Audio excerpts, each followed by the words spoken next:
নমস্কাৰ মই পল্লৱ কলিতা আমাৰ এডুকেশ্যন চেনেল ইউনিক সায়েন্স টিউটৰিয়েললৈ তোমালোকক সকলোকে স্বাগতম জনালোঁ আজি মই high secondary first year second unit structure প্ৰথম ডিসকাশন কৰিছোঁ আৰু আজি মোৰ টপিকটো হৈছে হাইজেনবাৰ্গ আনসাৰ্টেনিটি প্ৰিন্সিপল সো আমি হাইজেনবাৰ্গ আনসাৰ্টেনিটি প্ৰিন্সিপল পঢ়াৰ আগতে আমি লাষ্ট ক্লাছত ডি ব্ৰৰি ইকুৱেশ্যনৰ বিষয়ে পঢ়িছিলোঁ ডি ব্ৰৰি থিওৰি বিষয়ে পঢ়িছিলোঁ so according to de Broglie theory কৈছিলে so all microscopic particles in motion possesses wave character and particle character. This is very important problem.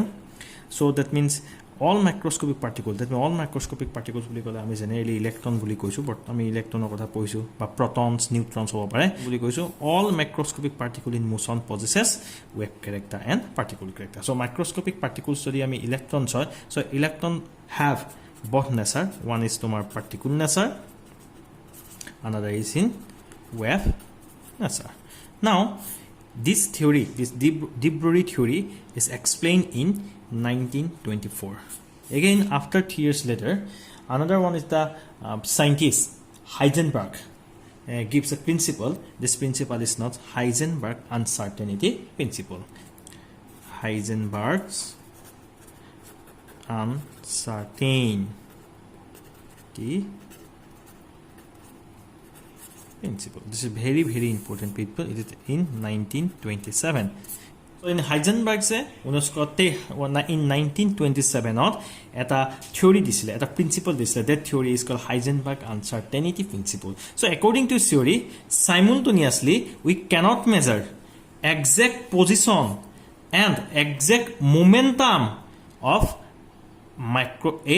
microscopic particle. So ami microscopic particle বুলি কলে আমি electron দেখিব পাওঁ, proton hobo pare. That means ami ki bolu, so in microscopic particles bilakor simultaneously exact position and exact momentum ketiao measure kobo na. This is the uncertainty principle. So suppose ami mathematically uncertainty principle boli jodi koa hoy, so del x into del p greater than equal to h by 4 pi. This is mathematically expression of Heisenberg uncertainty principles, where del x is uncertainty in position, where del x jodi koa hobo uncertainty in position, so where del p hoi gol tomar uncertainty in momentum. So here from this expression we can see that the product of del x and del p is always greater than or equal to h by 4 pi. That means product of uncertainty in position and uncertainty in momentum cannot less than h by 4 pi. It always greater than or equal to h by 4 pi. So this is the very important concept. Now, so uncertainty momentum is equal to ki hol del mv. This is uncertainty in velocity. So del x into del px greater than equal to h by 4 phi. So we can also write the del x into, so del px, so we can write m del v. M eta exact value ase, mass eta exact value ase, so ami yak uncertainty lekha no hoy, this is certain value hoy. So ami del px uta lekhibo pao m del v x. X means x not goise into h by 4 pi. Example, so del x into del vx greater than h by 4 pi m. So also see here, so uncertainty in position, this is called uncertainty in velocity. This is uncertainty in velocity. In uncertainty velocity and uncertainty momentum, we cannot measure simultaneously accurately at the same time. Eketa homoite ami ki koi measure kobo nwaro, কোনো এটা microscopic অবজেক্টৰ velocity measure কৰিব নোৱাৰো বা এটা কোনো এটা মাইক্ৰোস্কোপিক অবজেক্টৰ আমি momentum measure কৰো. Now we can start with uncertainty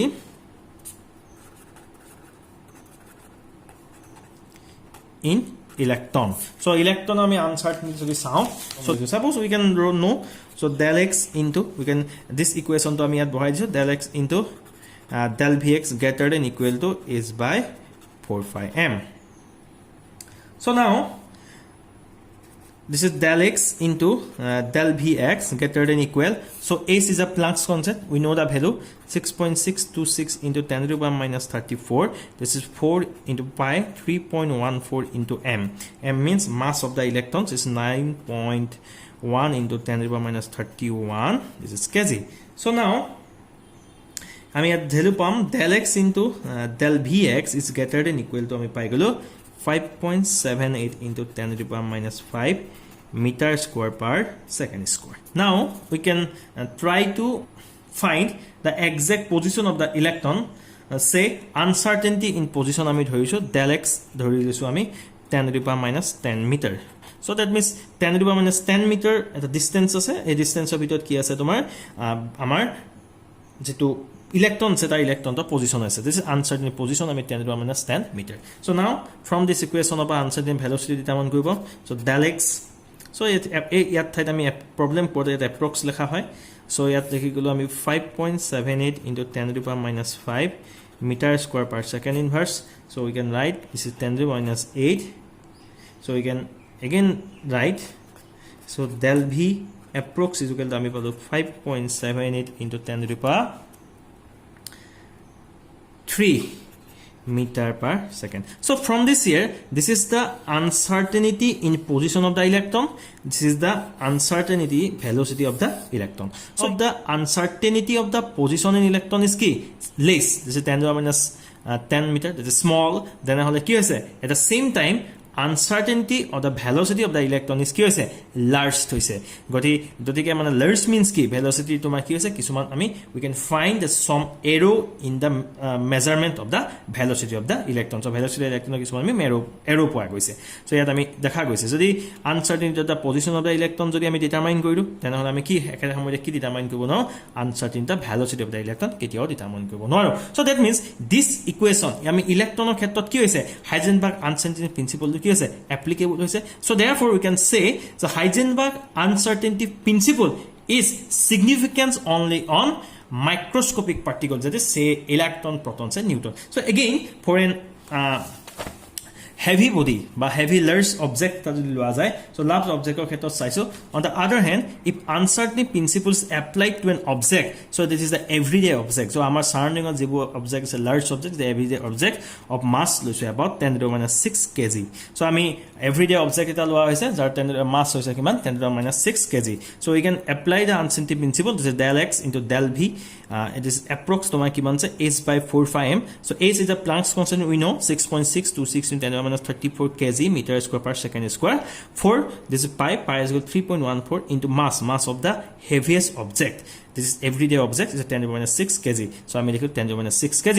So ইয়াত আমি কি লিখিলো product of uncertainty in position and uncertainty velocity is equal to 5.7 into 10 to the minus 29 meter per second. So ইয়াৰ পৰা আমি দেখিছো this value is very small. That is uncertainty value যেহেতু very small হয় তেনেহলে আমি কি কৰিম uncertainty of such small values has no significance.